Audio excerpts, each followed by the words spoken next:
Hello everyone. Last class में हमने person की डेफिनेशन सीखी थी और पर्सन की डेफिनेशन के साथ हमने बात की थी एक वर्ड रेजिडेंट की। रेजिडेंट। और मैंने आपको कहा था कि हम रेजिडेंट की बात करेंगे। इस रेजिडेंट को समझने के लिए हमें सबसे पहले समझना पड़ेगा प्रीवियस ईयर और असेसमेंट ईयर। प्रीवियस ईयर और असेसमेंट ईयर, यहाँ पे हम इस क्वेश्चन का जवाब ढूंढेंगे कि हमें इनकम टैक्स देना कब है, कब देना है, इस साल देना है या इस साल देना है। अब ये दोनों ईयर्स भी कौन से हैं, सबसे पहले हम इन्हीं को समझते हैं। जब हमें ये दो समझ आ जाएंगे तो इसके बाद ही हम रेजिडेंट को समझेंगे। तो चलिए आंसर ढूंढते हैं इस कब के क्वेश्चन का। प्रीवियस ईयर और असेसमेंट ईयर समझने के लिए हम फिर से एक स्टोरी की हेल्प लेंगे। तो स्टोरी समझते हैं पहले। ये है एक शॉप जो बिल्कुल नई नई खुली है। समझ लेते हैं कि आज ही खुली है। और ये है इसका ओनर, यहाँ बैठा हुआ है आराम से। अभी मॉर्निंग का टाइम है और इसने शॉप खोली है। यहाँ पे इनकम टैक्स ऑफिसर, इसने देखा कि ये शॉप खुली है और बिल्कुल मॉर्निंग है, अभी इसने शॉप खोली है। और इसने इससे कहा कि तुमने शॉप खोली है, नहीं, लाओ मुझे इनकम टैक्स दो, अपना टैक्स पे करो। इसने इससे कहा, ओनर ने इनकम टैक्स ऑफिसर से, कि अभी तो मैंने शॉप खोली है, मुझे कमाने तो दो। क्वेश्चन क्या राइज किया इसने, मुझे कमाने तो दो, मेरी इनकम तो आने दो। तो इसने इससे कहा मैं कब आऊं बताओ, अभी मॉर्निंग है, मैं शाम को आ जाऊं टैक्स कलेक्ट करने। इसने कहा नहीं। फिर इसने क्वेश्चन पूछा कब आऊं, एक दिन बाद आ जाऊं, एक हफ्ते बाद आ जाऊं। तो क्वेश्चन अराइज क्या हुआ कि इनकम टैक्स ये कब देगा, कब देगा। इसने कहा ठीक है, मैं एक साल बाद आऊंगा। कब आएगा, आफ्टर 1 ईयर। इस बात को बिल्कुल ध्यान से समझेंगे क्योंकि यहीं पे आपका सारा इन दो क्वेश्चंस का आंसर मिलेगा। इसने कहा आफ्टर 1 ईयर, तो क्या क्वेश्चन तो अराइज हुआ कि कब आए, आफ्टर 1 ईयर, एक साल बाद। एक साल बाद का मतलब है कि अगर ये शॉप 2017 में खुली है तो इनकम टैक्स ये कब देगा, 2018 में। इतनी बात समझ आ गई। मतलब अगर 2017 में खुली तो 2018 में टैक्स देगा। कौन से साल का, इस साल का। 2019 में कौन से साल का टैक्स देगा, 2018 का। इसी तरह से 2020 में कौन से साल का टैक्स देगा, 2019 का। तो ये चलता जाएगा ऐसे। अभी इसको और हम डिटेल में समझेंगे। अभी आपको सिर्फ इतना समझना है कि 2017 का टैक्स 2018 में, 2018 का टैक्स 2019 में और 19 का टैक्स 2020 में। मतलब इस साल कमाएगा, इस साल टैक्स देगा, फिर इस साल कमाएगा, इस साल टैक्स देगा, यहां कमाएगा और यहां टैक्स देगा। तो समझ आई बात। 2017 में कमाएगा और टैक्स कब देगा उसका, 18 में। 18 में कमाएगा, टैक्स कब देगा, 19 में। 19 में कमाएगा, टैक्स कब देगा, 2020 में। अब हम सब जानते हैं कि हमारा जो फाइनेंशियल ईयर होता है, फाइनेंशियल ईयर, यहां मैं कैलेंडर ईयर की बात नहीं कर रही, यहां बात करेंगे हम फाइनेंशियल ईयर की। फाइनेंशियल ईयर कब होता है हमारा, अप्रैल से मार्च तक। अप्रैल से मार्च तक। तो 2017 में जो कमाएगा उसका टैक्स वो 2018 में देगा। तो इसका मतलब अप्रैल से मार्च तक। यहाँ पे 1 अप्रैल, यहाँ 31 मार्च। अब यहाँ फिर 1 अप्रैल से 31 मार्च तक 2018 का टैक्स वो 2019 में देगा। इसी तरह से यहाँ पे भी अप्रैल से मार्च, अप्रैल से मार्च। तो 2000, इसे हम क्या बोलेंगे, 2017-18, इसे बोलेंगे 2018-19, और इसे बोलेंगे 2019-20, और यहाँ पे आ जाएगा 2020-21। इस साल का टैक्स इस साल में जाएगा, इस साल का टैक्स इस साल में जाएगा। यहाँ कमाएगा, यहाँ टैक्स देगा, यहाँ कमाएगा, यहाँ टैक्स देगा, और यहाँ कमाएगा, यहाँ टैक्स देगा। इसी तरह से ये स्टोरी आगे चलती जाएगी। इतनी बात आपको समझ आ गई। अब हम बात करते हैं प्रीवियस ईयर की। जिस साल उसने कमाया, किस साल कमाया, 2017-18 में कमाया। तो यहाँ पे प्रीवियस ईयर क्या है, 2017-18। 2017-18 क्या हुआ, प्रीवियस ईयर, जिस साल कमाया। 2017-18 का टैक्स देगा वो अगले साल 18-19 में देगा, तो ये होगा असेसमेंट ईयर। 2018-19 में वो देगा टैक्स, जिसे हम असेसमेंट ईयर कहेंगे। अब फिर से 2018-19 में जो कमाएगा ये बन जाएगा, जब कमाएगा तो बनेगा प्रीवियस ईयर, यहाँ पे 2018-19।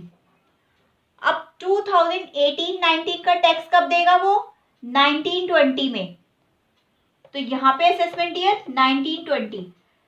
तो जिस साल कमाया वो बन गया प्रीवियस ईयर, और उस साल का टैक्स हम अगले साल में देंगे तो वो बन गया असेसमेंट ईयर। ऐसा नहीं कि आज कमाया, इसी साल कमाया और इसी साल टैक्स दिया, ऐसा बिल्कुल भी नहीं। जब कमाया उसके अगले साल टैक्स।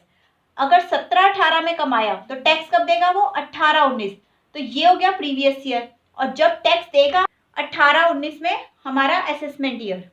इसी तरह से 18-19 में जब कमाएगा तो उसका टैक्स कब देगा, 19-20 में। इसका मतलब ये कि हर प्रीवियस ईयर असेसमेंट ईयर है, और हर असेसमेंट ईयर क्या है, प्रीवियस ईयर है। अगर हम यहां देखें तो ये जो असेसमेंट ईयर है किसका, 17-18 का, और 19-20 का क्या है, ये प्रीवियस ईयर। इसी तरह से ये भी असेसमेंट ईयर है और प्रीवियस ईयर है। असेसमेंट ईयर किसका, 2018-19 का, और प्रीवियस ईयर किसका, 2020-21 का। तो इस साल कमाओ और अगले साल टैक्स दो, एक साल बाद। अब यहाँ पे तो ये हुआ कि इस साल कमाया और अगले साल टैक्स दिया, लेकिन इनकम टैक्स में कुछ केसेस ऐसे भी है जिसमें गवर्नमेंट अगले साल की वेट नहीं करती। हम जिस साल कमाएंगे टैक्स भी उसी साल देना पड़ेगा। अगर आपने 17-18 में कमाया है तो टैक्स भी 17-18 में देना पड़ेगा। 18-19 में कमाया है तो टैक्स भी 18-19 में देना पड़ेगा। कुछ एक्सेप्शंस ऐसे हैं। अब वो कौन से एक्सेप्शंस हैं उनकी बात करते हैं। Exceptions to previous year. सबसे पहला एक्सेप्शन है income of a non resident from shipping business. कहां से, income from a non resident. Non resident, अब आपको नॉन रेजिडेंट भी समझ नहीं आएगा अभी, लेकिन मैं आपको शॉर्ट में समझा दूंगी। From shipping business, shipping business. Second case क्या है, हम अभी इन सबको समझाऊंगी मैं। सबसे पहले लिख लेते हैं, चाहे तो नोट कर सकते हैं साथ साथ। Income of a person leaving India. Third, AOP, BOI, AJP for a particular business.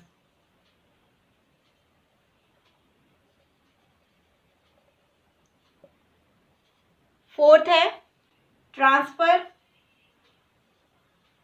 Of a property.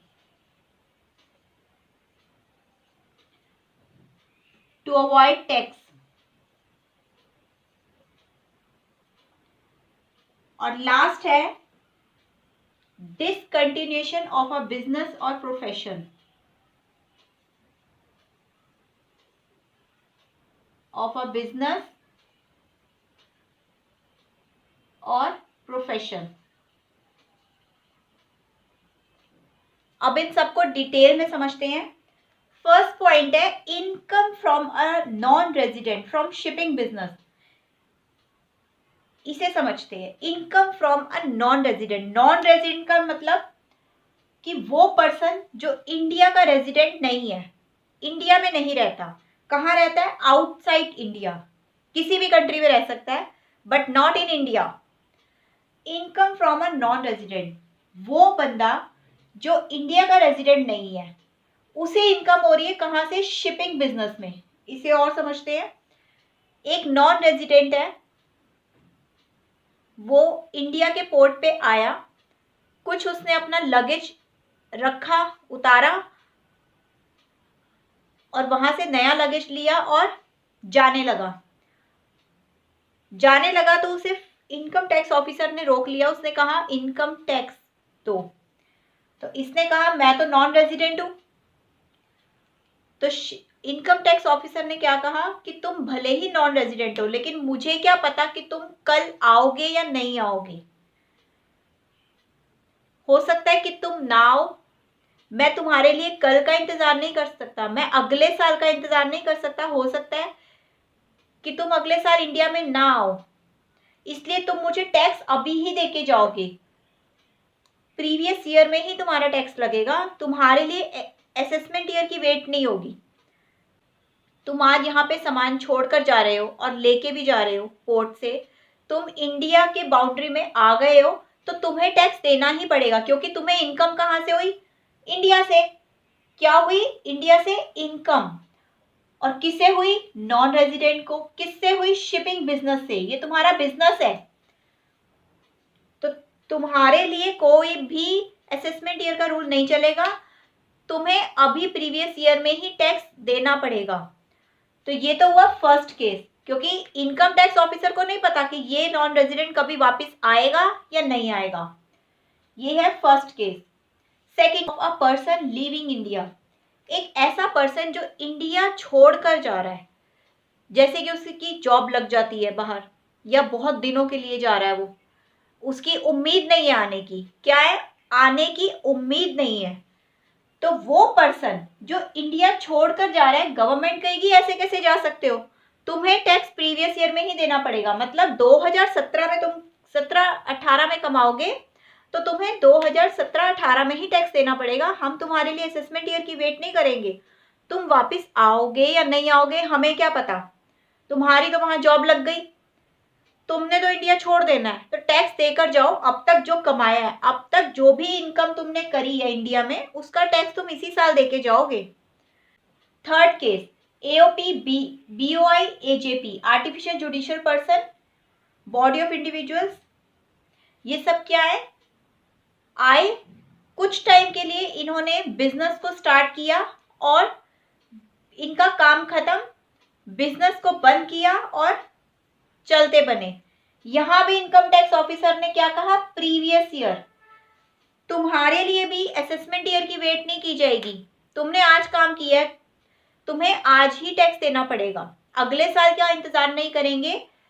तुमने कुछ टाइम के लिए किसी बिजनेस को स्टार्ट किया, तुम्हारा वो बिजनेस पूरा हो गया और अब तुम बिजनेस को बंद करके चलते नहीं बनोगे। इसके लिए हम असेसमेंट ईयर की वेट नहीं करेंगे। तुमने इसी साल कमाया है, टैक्स भी इसी साल दोगे।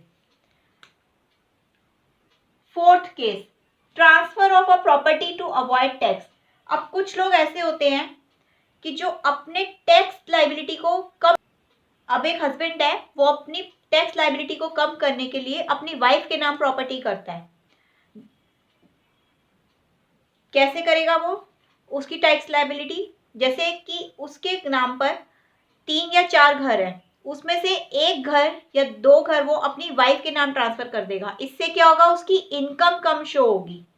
अभी हम आगे चल के पढ़ेंगे, तो इससे उसकी इनकम कम शो होगी। तो इस इनकम को कम शो करने के लिए, जब इनकम कम शो होगी तो टैक्स भी कम लगेगा। तो यहाँ भी अगर जरा सा भी इनकम टैक्स ऑफिसर को लगता है कि हाँ ये ट्रांसफर ऑफ प्रॉपर्टी टैक्स को अवॉइड करने के लिए की गई है, तो इसका टैक्स भी प्रीवियस ईयर में ही लिया जाएगा। इसके लिए भी असेसमेंट ईयर की वेट नहीं करी जाएगी। लास्ट पॉइंट है डिसकंटिन्यूएशन ऑफ अ बिजनेस और प्रोफेशन। कोई भी ऐसा बिजनेस जो अब बंद हो रहा है, अब हम उसे कंटिन्यू नहीं करेंगे, तो जितना अब तक उस बिजनेस में कमाया है उसका टैक्स भी तुम प्रीवियस ईयर में ही दोगे। तुम्हारे लिए असेसमेंट ईयर की वेट नहीं होगी। तो जितना कमाया टैक्स दो और बिजनेस बंद करो। तो ये पांचों एक्सेप्शंस हैं जिसके लिए कभी भी इनकम टैक्स ऑफिसर, हमारी गवर्नमेंट असेसमेंट ईयर की वेट नहीं करते, टैक्स प्रीवियस ईयर में ही जाता है। कौन कौन से पांच हैं? Income from a non resident from a shipping business. कोई भी ऐसी इनकम जो एक नॉन रेजिडेंट शिपिंग बिजनेस से कमा रहा है तो उसका टैक्स वो प्रीवियस ईयर में देगा। Income of a person living India, कोई पर्सन इंडिया को हमेशा के लिए छोड़ रहा है या गवर्नमेंट को लगता है कि हाँ वो छोड़ रहा है हमेशा के लिए, तो उसका टैक्स भी प्रीवियस ईयर में दिया जाएगा।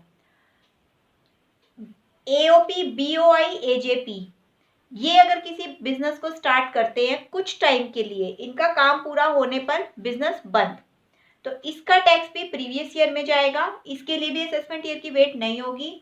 Transfer of a property to avoid tax, tax liability को कम करने के लिए अपनी प्रॉपर्टी अपनी वाइफ के नाम करना या फिर किसी के भी नाम करना, इसके लिए भी गवर्नमेंट को लगता है कि ये टैक्स को कम करने के लिए स्टेप उठाया गया है, तो यहाँ पे भी असेसमेंट ईयर की वेट नहीं होगी। इसके लिए भी प्रीवियस ईयर में ही टैक्स लगेगा।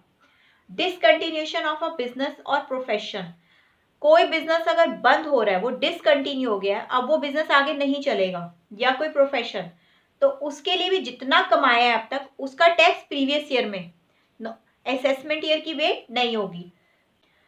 तो आज की क्लास में हमने प्रीवियस ईयर और असेसमेंट ईयर के बारे में सीखा। अब नेक्स्ट क्लास में हम रेजिडेंट और नॉन रेजिडेंट की बात करेंगे।